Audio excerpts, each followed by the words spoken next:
guys, it is Kayla Waller with Waller Ventures, and today we are going to explore the Koreshan Unity Historic Settlement. So stick around, check it out.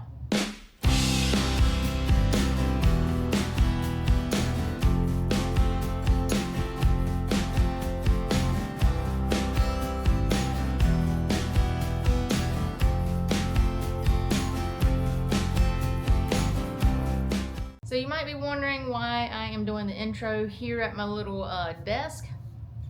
It's because while I was editing the video, which is what you see back here, I had some audio issues for the intro, meaning I had no audio in the intro. So instead of just throwing you into the video, I decided just to make this little intro real quick so you knew what you were kind of getting into.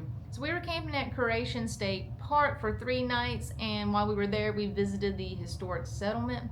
So the Koreshan Unity is actually a religious cult. If you go on Google over here, it literally says it is a religious cult. But while you're watching this video, you will see why it's a religious cult, because they have some they have some interesting ways of living and beliefs. Some of it's crazy, some of it is actually okay in today's standards. For example, to not give away the video, it's just a little fraction of what they believe. He believed that women and men were equal because God is a man and woman all in one. So in today's standards, yes, we believe that, men and women are equal. But back in the 1870s, when this was created, that was a no-go for them. They did not believe that. So back in those days, it was more of a religious cult more than in today's society. Today's society is just their ways of thinking and their beliefs, like another belief, not to give away the video, but they believe that we actually live inside the earth. That is kind of like a short, I guess, description of what they believed. So while you're watching this video, you will learn actually more about them believing that we lived inside the earth. And they also did an experiment at Naples Beach to prove this theory. So I hope you enjoyed this unique experience at the Koreshan Unity Historic Settlement and their unique beliefs.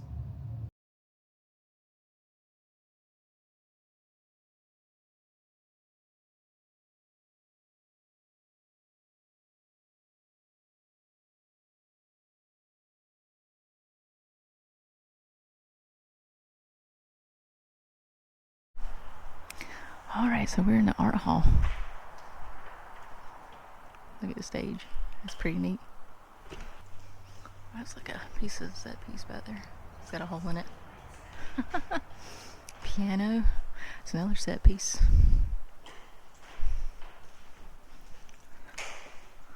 Oh, look at this stuff. The New Jerusalem. Okay. From the play in Hades. So they did a whole bunch of productions here, I guess. That's pretty neat. Wow. They had a theater group and orchestra. I mean, they were very into the arts. Wow, look at all the stuff.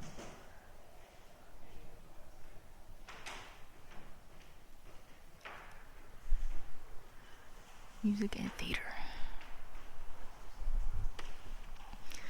Koreshan premise: a straight line extended at right angles from a perpendicular post will meet the surface of the earth at a distance proportionate to the height of the perpendicular. Koreshan survey of Naples Beach. Oh, that's cool. Look at that, that's neat.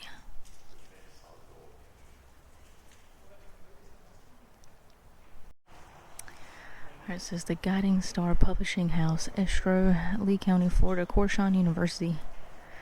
Cool. It says the cellular cosmon. It says an important element of Koreshan Unity was the belief that the Earth was hollow and all life lived on the inner surface. The outer surface, as we know it, was made of solid gold. Cool. Concept to get your head around. I know, right? It's so weird. I mean, you would think. I mean, I don't even. Do you know how they came up with that? It was from various sources. He received some of his information through images and visions. Oh, okay. And as far as this, God, he was told God would not have made an infinite universe that man could not understand. Oh, wow. So he created only the earth. Uh-huh. There was nothing beyond the earth. Instead of living on the outside of the shell, we live on the inside of the shell. Oh. Earth did not rotate. The sun, which was in the center, rotated on a 24-hour basis, giving daylight to one side of the earth, nighttime to the other. There was no actual moon. The stars were electrical discharges, and the planets were mercurial disks. So back at that time, they did not have certainly the technology or the information to refute that. Wow. That's crazy. I mean, yeah, it is. Check out that. That's neat. And it's the whole book that they wrote about it, cellular cosmology. It's a very technical, very difficult reading, explaining. Mm-hmm. When you think about the size of it, it takes that much to explain something that we can kind of put into a nutshell. But Wow. because they were so convinced, send it out at right angles, went as far as they could on solid ground, which was 4.5 miles, and taking the measurements from the ground, which they felt it was level enough to be accurate, that because the measurements between the ground and the measurements on this instrument called a rectilineator, which is one of which we have up there on the stage. Oh, okay. That's the bigger portion right there. So they said that the Earth must be coming up, and if we were able to extend out far enough, we would actually intercept the Earth. All right. Daggone. All right. So here's the, like a big, huge thing of the park. It's all the campgrounds. We're right there. And then the establishment. Just check out the piano. Wow. A red organ. Chapel style red organ made by the Rhino Heath Co. of Chicago. This is a type of organ used by Koreshan musicians. Nice. Here's some more stuff. Musical life. They had a songbook, a mechanical wind-up metronome, a cornet, a wooden practice piano, and then they had a band, Koreshan Unity Band. So there's the band right there, number 5. And then there's the cornet. And then there's the piano keyboards. Look how old they are. There's a little metronome. And there's your songbook. It says light up the standard, the green, red, and gold. Huh. If you want to pause the video, you can read some of the verses.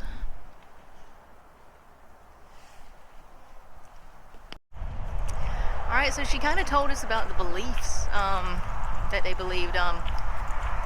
Just in case you couldn't really hear her, she basically said that they believed that they live inside the earth, and that the earth itself was like an outer shell, and that like the moon didn't exist, the universe doesn't exist, things like that. It's just earth is its own universe, and they lived inside of it, which is really weird thinking. But yeah, but she said back then they didn't have any way to prove otherwise, and that big, huge, long looking thing. They went to Naples Beach and actually did an experiment to prove it. That's what that whole thing was about. But yeah, so let's go to the next building. All right, so this is the next house. It says it's closed, but we'll walk around and look through the windows and check it out. But this is a nice little pretty house. All right, so this is the Planetary Court. It is closed, it says, but we can kind of look and see inside of it what's going on. Let me see. Let's go to the next window. Oh, we can go in through that door. Let's go check that door out. Oh, it's just a piece of glass right there, but we can look through it. Oh, check it out. We got a bed there, dressers and stuff. It's like your typical normal settlement, your old-timey settlement. Let's see if I can't look in here. There's some hairbrushes back there, another bed, and there is a little thing to keep the mosquitoes off, if you will. So fun fact, I have learned that you know, back in the day when you have the you have your bed and then you have the top of it with the curtains around it. How that got started was back in the day, the roofs were like thatched roofs made out of hay and straw and stuff like that. And during the winter, cats and dogs would actually climb to the roof of the houses and would bury themselves under there. And when it rained, it was slippery. So the cats and dogs would slide off the roof. That's how you get the term "it's raining cats and dogs." But also mice and other insects would live in it, in the straw, and they would fall in the house on top of the bed. So that's how that came to be. So that way it would protect you while you're sleeping. Fun fact of the day. Alright, let's check this. We'll check this window out. Oh, look at the chair, bench there. Let me see. There you go. There's a stairway right there. You can kind of see my hands kind of blocking the sun, the glare. Yeah, you can see the stairs right there. But I guess that's where they kept water. But let's come over here and look. Let me see. On that side, that door's open too. On that side, we'll go look through there instead.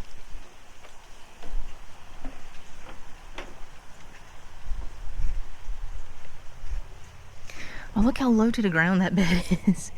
It's like my bed I had living downtown Orlando. Wow. I got a Chester on my whatchamacallit over there. Yeah, that bed's low to the ground. Well, there's a dining table there, and there's a writing desk, things like that there. There's the table. Alright, so here's the sign for it. Alright, let's read it. The Planetary Court. The Planetary Court was home to 7 women who made up the Planetary Council, the governing body of the Koreshan Unity. So you have Evelyn Babette. She joined the Koreshan Unity in Chicago in 1886.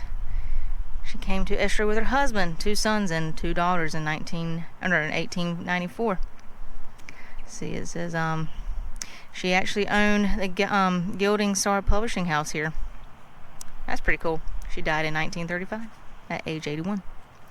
You got Eleanor Castle. She was a professor of languages here at the University of Chicago. Well, professor of languages at the University of Chicago, and then she came here as well. It says that at one time she left the Unity but returned with her granddaughter in 1937. She died in 1941. Bethardine Boomer. Title was the Matronon by Dr. Cyrus Teed. She was the head of the domestic affairs. Then Ella Graham, she joined in Chicago with her 2 sons and 2 daughters, and she came here in 1894. See what she was. She was the linotype operators for the Guiding Star Publishing House. Damn. Yeah, she's buried at the cemetery. Maybe we'll see her. There's Hedwig Michael. She's a German immigrant. Joined the Koreshans in 1941. She says she was elected second female president of the Unity. Wow. Henry Silverfran, he's from Canada, and he sold his business, donated, and he came here. He was the watcher of the house, or protector of the sisters. Cool. And then Henrietta Silverfran, I guess that's his wife. Yep. And she was judgment in all of Unity affairs. Wow. She lived in the Planetary Court. See, Rose Gilbert, she was the earliest Koreshan. She was born in 1871. See, she wrote Estero to the Sun. See, she served Estero. She was the postmistress. And then Virginia Andrews joined in 1888 in Chicago. And then her husband was a supporter of Cyrus Teed. So she served as a secretary to the Koreshan Unity for many years. But daggone. So yeah, so that's kind of everybody that lived here in a brief summary. So that's the house. That's right there in front of us. And that's what it looked like. So that right there is the bell. We'll come back and read all that in a minute. We're going to hit these two buildings first. This is in the name of humanity. This is founder. This is Dr. Cyrus Teed, founder of the Koreshan Unity. This is community in the spirit of Christ's teaching. This is we live inside the world. The Koreshans believe as the earth is the universe, with life and the celestial bodies and spheres manifest inside the world. Measurements of the concave curvature of the earth were derived by the Koreshan geodetic staff in 1897 at Naples. See, that's that big, huge, long thing that we saw in the little in the glass box. But yeah, that's what they used to prove their theory. All right, so what is this? This is the bakery. The bakery ovens were housed in a small addition attached to the south side of the building. This is part of their philosophy was holistic education. So they assigned young boys to the bakery as apprentices to the bakers. They believed that children should be educated not only in arts and science, but should be also learning practical trade as well. The boys lived with the bakers on the second floor of the building, which has had a dormitory for that purpose. Cool. Oh wow, look at it. So there's the stairs back there so you can go up to the dormitory, but you can't go through the glass. But look at all the jars and stuff back there. All the stuff. Pans and mess. That's pretty neat. Alright, so this is Lillian Vesta Newcome Cottage. Let's see what her story is about. She was born in 1878 in California. In 1892, her mother Haiti joined the Koreshan Unity in Chicago, bringing Lily and her brother James. 2 years later, Lillian was one of the first Koreshans to move to Estero in 1894. It was here that the 16-year-old Lillian was dubbed Vesta by Dr. Cyrus Teed. It says Vesta served as a Koreshan Unity in many ways. Teacher to the Koreshan school children, personal maid to Dr. Teed's counterpart, that's Victoria, and operator of the linotype machine at the Gilding Star Publishing House. She also helped run the dining room, worked in the sawmill, and assisted in the laundry. Wow, she passed away in 1974 and was buried in the cemetery. Ooh, they got some like tall steps. Look at the TV back there. That's awesome. Got a little hanger. It smells old in here. It smells like it's old.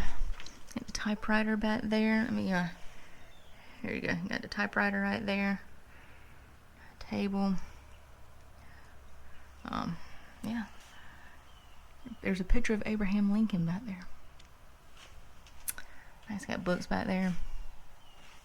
Check out the other side. Oh, look at that desk chair. It kind of looks comfortable. Ooh, alright, this side. This is the bedroom side. Oh, okay, so yeah, so even though there's two doors back there, you can go between rooms. Look at that radio. Radio. Look at her dress and stuff. Look at that bed. Yeah, a dresser. That's a nice little dresser thing back there. Look at that old fan up there at the top. That's pretty neat. It's a clock. Oh, look at the shower. Oh my god. That's the shower back there. Wow. That's pretty cool. There's her there's that book. The cellular cosmology. I don't know what that word. She said it. The woman, the little park ranger in there said it. But I don't know if I caught her saying this on film. I won't know until I edit it. But she said it is a very, very, very hard read, and they do sell it here. But I am not about to buy that and try to understand it, because just from her explaining their beliefs, I was just like, I don't understand that at all. I don't understand why they believe this, but pretty interesting. So this cottage, known as the Membership Cottage, was occupied by a Koreshan Unity member, Conrad Sheldner. He moved into the college during the Great Depression era and remained there until he died in 1965. He was buried at the cemetery. So he was born in Germany. In 1878, he came to the U.S. with his family at the age of 2. 1907, he joined Koreshan Unity and lived here as a member of the community. So his occupation was a mechanist and general mechanist. His main duties at the Unity, however, consists of farming, caring for the cattle, and which was quite large by 1920. This is he was a handyman. He basically was a handyman around here, and farmer as well. There's a picture of him with his cottage. There's the cottage, and there's him and his sister. So let's go take a look at it. Kind of like this. I would live here for sure.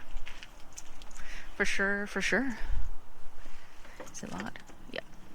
Just want to make sure it was locked. Oh, look at that stove back there. That's pretty neat. He's got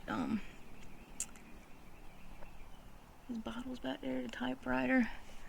I'll put my hand there so you can see the table right there as well. There's that back room back there. I don't know if we can go back there and look. We might not be able to. That might be the kitchen. Let me see if we can go check it out, maybe. Okay, yeah. So you can kind of see in there, like that. You can kind of see there's a table back there. Stuff. But yeah. I would 1000% live in something like this in the woods. 1000%. Or either have it kind of like a hunting cabin or something. But yeah, it's pretty neat. Some more buildings this way. So far, just like kind of reading everything, this is kind of like its own little community, like its own settlement. Basically, everybody had their own job. Everybody did what they're doing. Their beliefs are just weird. I mean, yeah. But I don't know how they thought tides happened without a moon. That's how the tides happen with the moon. It's a big, huge grouping of buildings here. So let's read this first one. Okay, it says the laundry was located on this site. The building was connected to the north side of the large machine shop. Oh, there's a machine shop here. It says the roof line is visible on the gable end. A shaft and pulley system from the belt drive extended from under the roof was the machine shop. The system was attached by the machinery that powered both laundry and equipment in the machine shop. Oh, okay, cool. So it was like one thing that was running both things. After laundry was washed, it was placed into an extractor which used centrifugal force to extract the water. Oh, cool. The tumbler was then used before the laundry was hung on clotheslines. The laundry could do the washing and ironing for all 200 members in just 11 hours. The building was demolished in mid-1950s. Yeah, so there's the early view of the laundry building. The laundry attached to the large machine shop. So there's the flower garden by the laundry. So this is a 12 by 16 inch stationary steam engine. Wow. It says this 12 by 16 inch balance valve stationary steam engine manufactured in the late 19th century. This is by Ironworks of Macon, Georgia. Is a type of engine that the Koreshans would have used in some of their industries during the first several years after settling in Florida. Wow. It's attached to boilers to produce steam. So that it did their publishing house, boatworks, sawmills, and other machines in the workshop. Check it out. There's the picture. Did you know if the water level in the boiler of the steam engine gets too low, the engine can explode? Whoa! Well, yeah, there's the engine.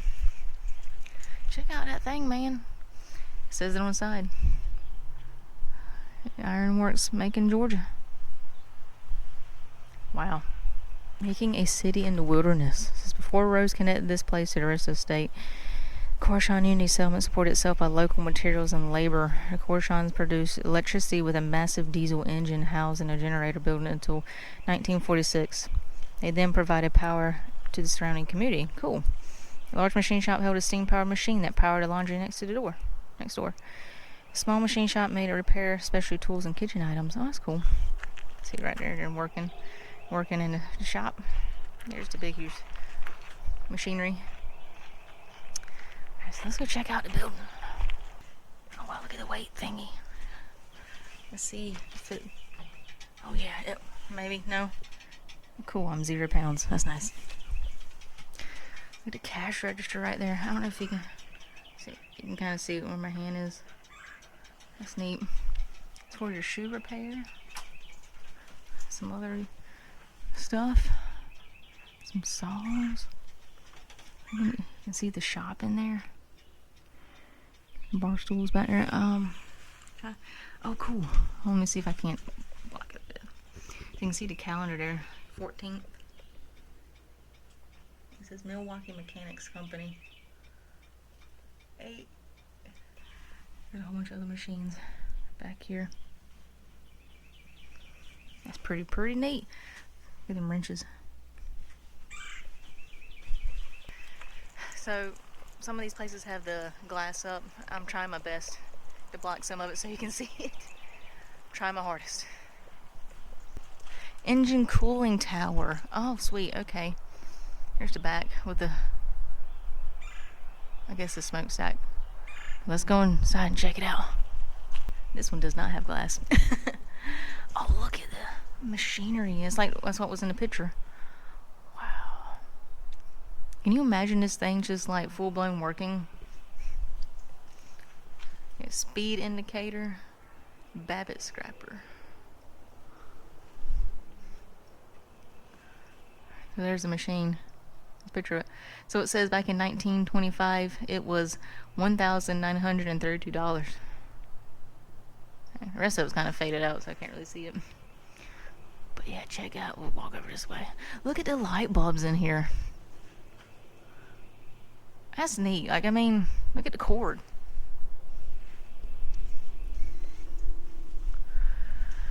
So it's a diesel engine, steam engine, and okay. So this kind of gives you all the details. Here's the money sheet for the something 26 by something Honors out of real estate. I think commissions. It says Koreshan City Electric Hire.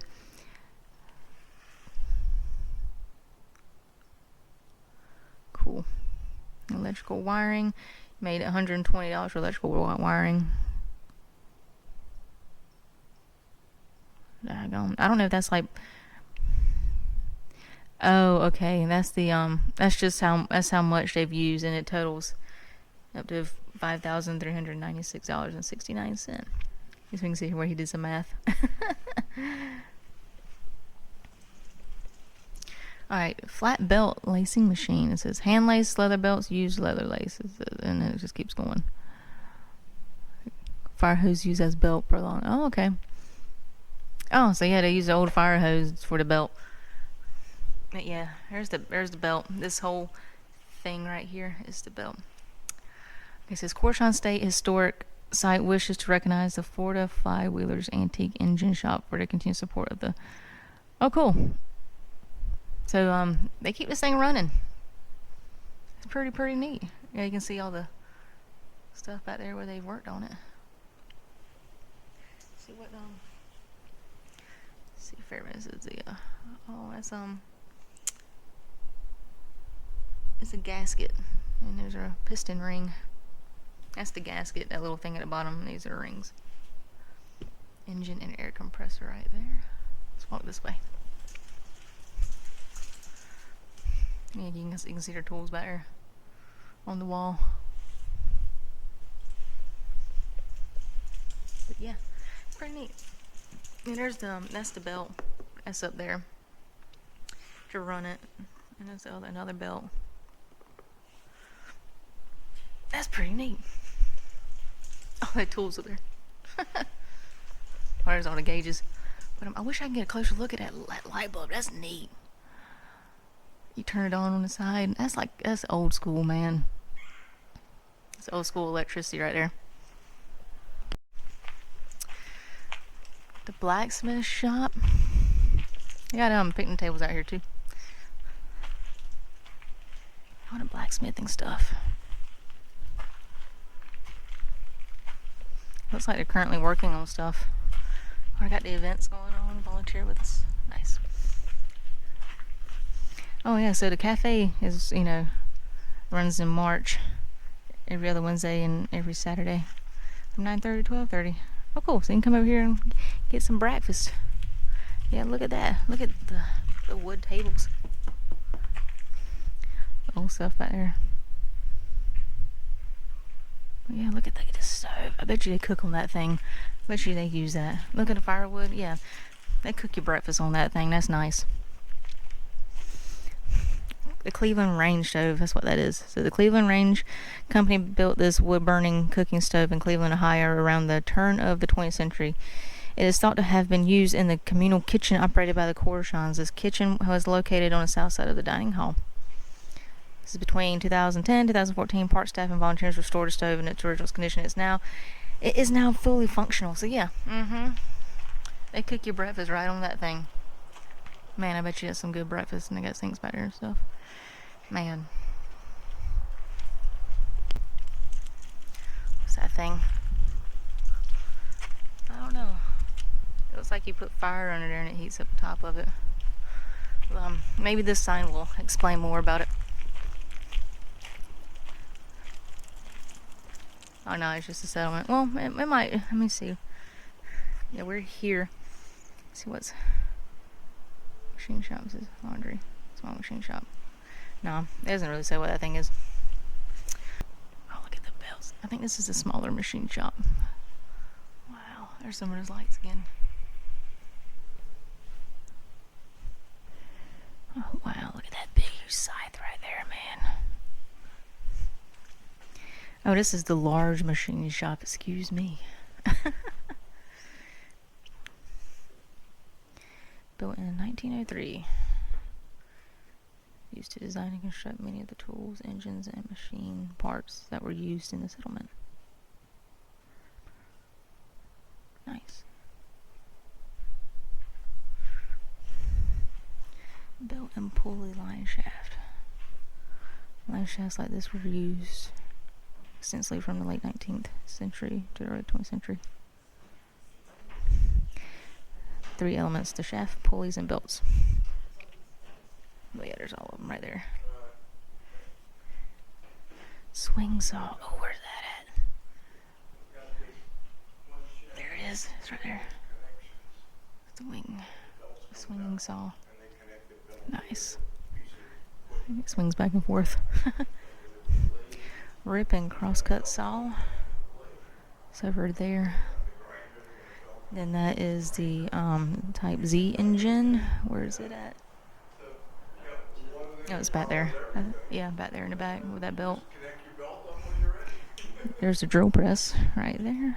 Looks like it's working. Let's see. Engine lathe. See, there's a picture of it. It's right there. Oh, they use it like to carve stuff. That's neat. Planer, matcher, and molder. That's that right back there. See, pedestal grinder, which is back there in the back. That thing right there. Neat.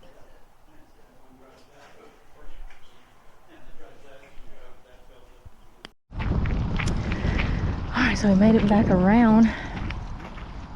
Koreshan Dining Hall. It says, on this site once stood the Koreshan Dining Hall. This location is marked by the dinner bell. Well, that's what that is. The dinner bell is over there. So it was right here. It says, in the corner, foundation stone on either side of the adjacent shell path. Oh, so there's a cornerstone there. I don't know where the other one is, but there's one. Yeah, there's a cornerstone right there. It says 3-story building was demolished in 1949 for safety and tax reasons. The first floor was the dining hall, and then the second and third floors were the dormitory rooms for women and young girls. These upstairs sleeping spaces were separated by cloth hung with ropes for privacy. The building, constructed in 1897 through 1898, was once the tallest structure in Lee County. Oh wow. The dinner bell announced the daily meals and was also used at night to signal that the electricity would be turned off in 10 minutes. That's what a dining hall would look like. Right there, right there. Alright, it says one who made a difference, Hedwig Michael. Born in Frankfurt, Germany, March 29th, 1892. Died at Estero, Florida, August 5th, 1982. Member President of the spiritual leader of the Koreshan Unity. You are building for future generations. Be ashamed to die until you have won some victory for humanity. So this is where Hedwig Michael is. Victorian and sunken gardens. The gardens that you see before you today were to be just the beginning of what would have been a massive engineering project with the goal of building a capital city that would be known as the New Jerusalem. The city was to be filled with several formal gardens and natural areas conducive to quiet reflection and the enjoyment of nature. The 4 mounds consist of soil built up about 3 feet from the ground and 10 feet in diameter. Period photographs of the mounds showed terrace concentrated circles of crushed shell and grass. These decorative landscape features were created using earth from the ravines dug from drainage in the sunken garden area. We'll kind of glance around over here. We'll probably walk to the bridge and back, and then we'll head that way to the other buildings. Alright, so here's the mounds. There's mounds right here. There's one on that side of the tree. There is another one that way. A turtle lives in that mound. Yeah, so we're gonna check out this area. I think that sign says the same thing about the gardens. So here's the wooden bridge. This talks about it a little bit. It also talks about the gardens too. So the most significant wooden bridges in the Koreshan settlement were constructed between 1904 and 1905. These bridges have come to be referred as the White Victorian Bridge and the Rustic Wooden Bridge. So what happened to the original bridges is unknown. After much research, 2 replica bridges were built in 2004-2005. Oh, it says if you walk over the Victorian Bridge, you will be on Monkey Puzzle Island. 2 monkey puzzle trees, which are 70 feet tall. It says these 2 large were lost to hurricanes. The first fell during Hurricane Charlie in 2004, the other during Hurricane Irma in 2017. New saplings have been planted in their place. Oh, okay. Let's go walk the bridge and check out the monkey trees. The puzzle monkey trees. Alright, here we go. Even though it's not the original one, it's a replica. Still going over the bridge. Wow. It's a nice pretty bridge. So we're on Puzzle Monkey Island. Look at that. Oh, if you go down there, there's the river. Let's walk down that way a little bit, see what we can see about the river. Oh, check it out. That's where you come in. Oh, Jesus, about broke my neck. That's where you come in. No, it's just a little opening for the river. It's a river trail. It's a river trail. Okay, so there's fishings over here. Nice. Alright, so you can see all the kayaks on that way. And here's the wooden rustic bridge with a squirrel on it. So we're leaving Puzzle Monkey Island, I think. Yep. By the river is called Bamboo Landing. It says, Koreshan Unity Band used Bamboo Landing for concerts. Oh, that's neat. It says, imagine sailing on the river, you know, and you could, it says, navigating through the mangrove and hardwood before reaching a graceful wooden landing. This was the first site that most people had at the Koreshan Unity Settlement. The landing named for the bamboo planted here was the original structures built in 1894. The present concrete steps date to 1905. So you can see. It's pretty neat. But if you look at the river, everything's like kind of overgrown. It doesn't look like that. It doesn't look open like that anymore. Built in 1896, this was the first permanent structure in Cyrus Teed's Utopia community. Also called the Children's House, it became to be known as the Founder's House. The building changed more than any other in the settlement with additions of porches, arches, and brownstone. Work started on a 30-foot circular tower. We don't know its purpose. All restorations stopped with Ted's death in 1908. Man. It says in 1902, the park restored the Founder's House to its original 1886 design. Sweet. Oh, so those were removed. That's what was around the building, but they've been removed. Alrighty.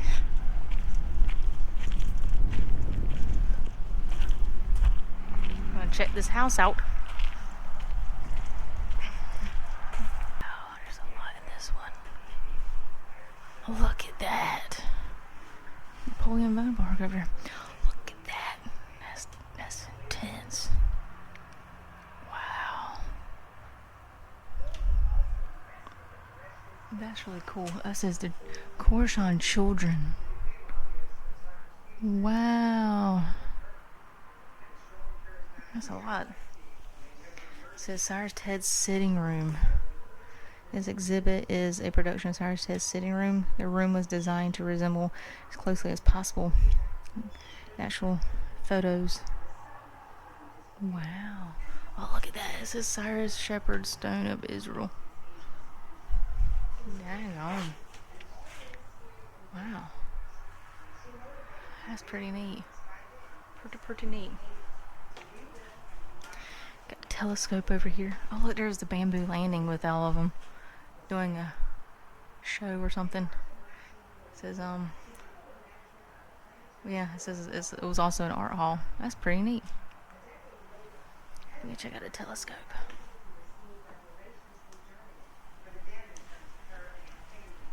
Okay, it says Mound Key, capital of, oh, okay, it's Native Americans history here.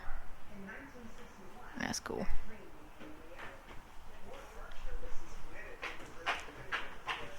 Just a generator building. Small mechanic shop.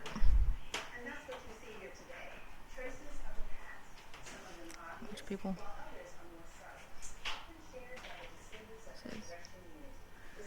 Koreshan Imogene Ra was born in Illinois, 1881. Her parents, James and Evelyn, along with their children, joined the Koreshan Unity in Chicago. They were in the printing trade.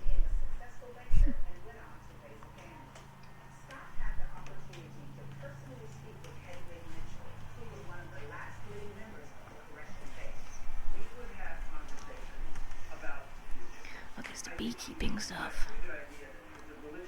All the beekeeping stuff. There's the orchestra. That's pretty cool.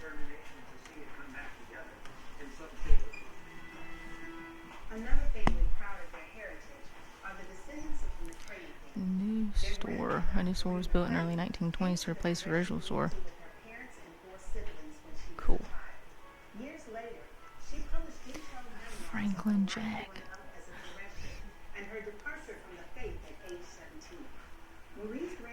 At a general store. He was born in Wisconsin and moved here in 1903. He operated the general store. Says his eyesight failed and the store faced financial trouble.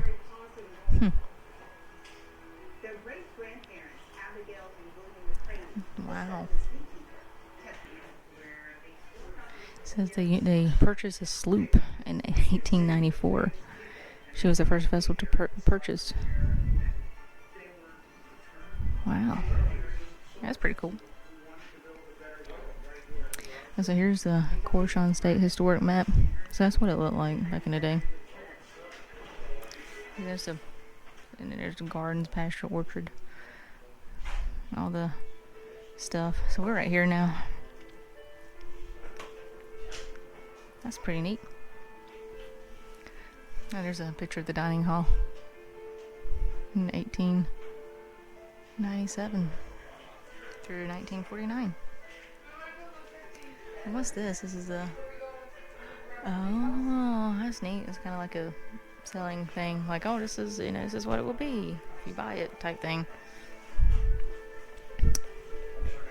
So, Gustav Dankerholer, 1902. It says he was born in Germany. See, oh, so he actually owned this land before the Koreshan Unity bought it from him, and he moved to Alaska. I don't blame him. It's hot here. It's Dr. Cyrus Teed. It says he poses with a tarpon fish. It's a big, huge fish. I think as big as he is. Look at all the shells. A little baby horseshoe crab. Look at all the shells.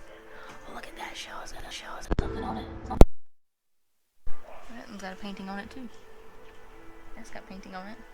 The Koreshans, Estero's urban pioneers who moved to Southwest Florida from Chicago at the turn of the 20th century and lived here until the early 1980s.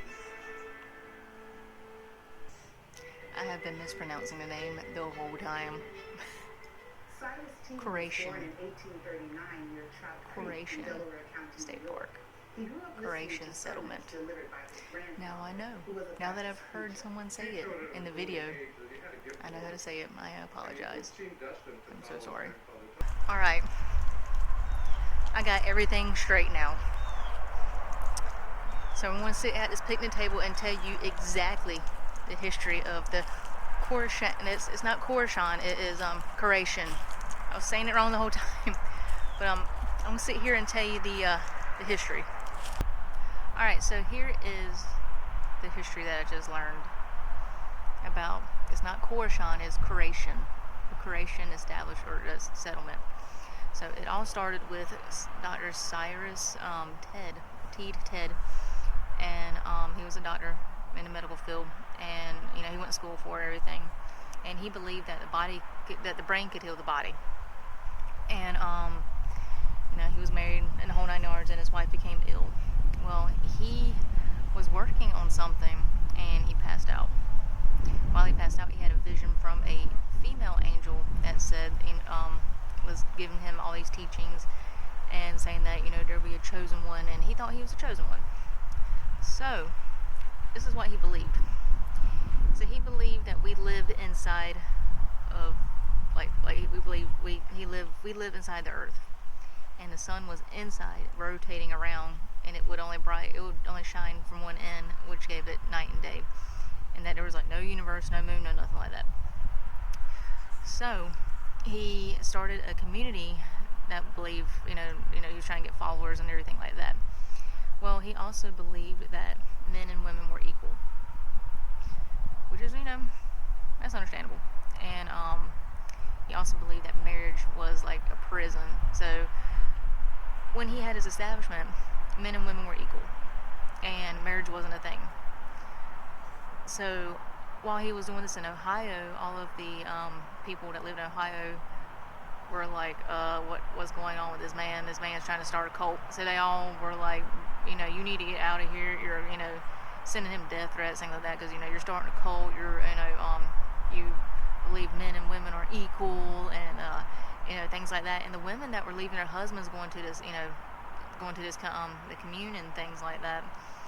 And so he bought some property here from that Gustav guy that we saw earlier. But he also joined the cult as well. And so he gave the land to him for free, but he set like 20 acres aside for his son. But so once they moved here, they made this establishment, and it was kind of its own community. They did everything like that. And when it comes to the arts, actually they had the first band in Florida, which is cool, first orchestra band here. But as it comes to like the members, so he believed in celibacy. So while you were here, men and women had their own places to stay and live. He didn't believe in marriage because, like I said, he thought it was slavery. So people didn't get married here. He had another partner with him, but he never married her. And but yeah, and then they had their own like general store along the river, things like that. They kind of basically established Estero, Florida, to a certain extent. So yeah, so that's kind of a little brief history of it.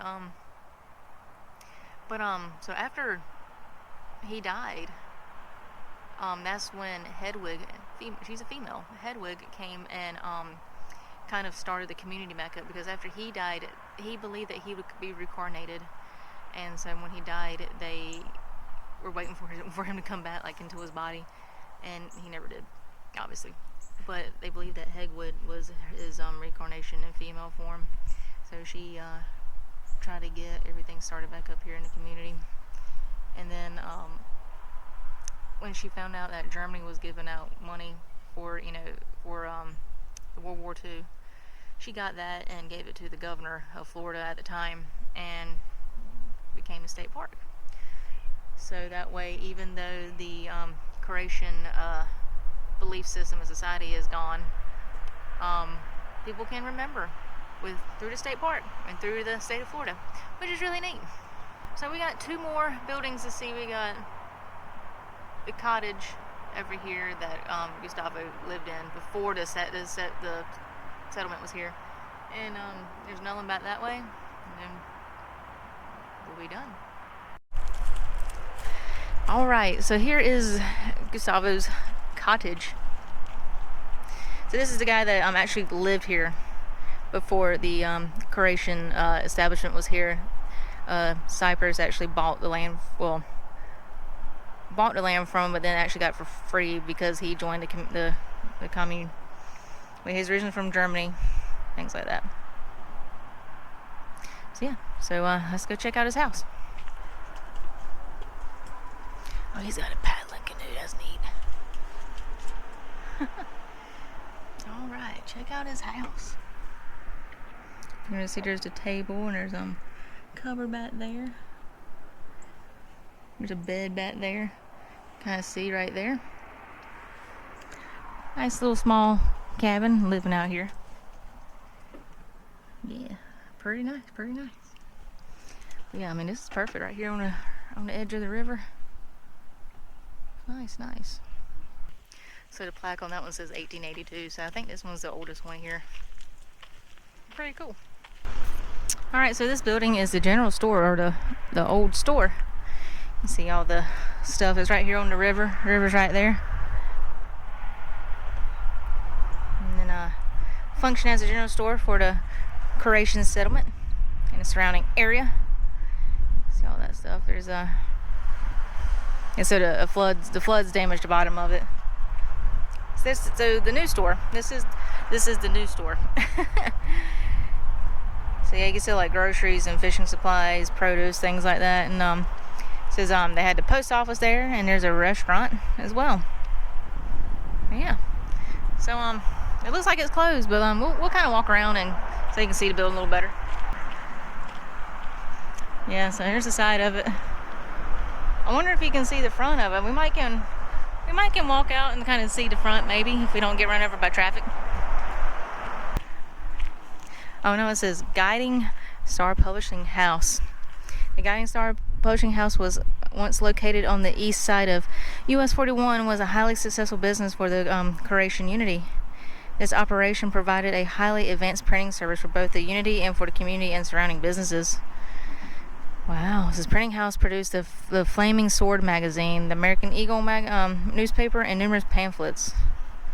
Wow, that's the sign for it. It's from the south, and that's all the equipment inside of it. That's pretty neat. Alright guys, so that's the Koreshan establishment. I learned a lot. I learned way more after I saw the video than walking around. But you can do the tour guides here. They'll probably tell you a lot more than what I just showed you. So if you're ever in Fort Myers, Bonita Springs, even Estero, Florida, come by and check this place out. It is it's pretty cool. Like the video you saw last week, there's camping here. You can do fishing here as well, kayaking, canoeing, things like that. But yeah, come check out the establishment. It's pretty cool. It's pretty interesting on their theories on like what they believed about being in the center of the earth and things like that.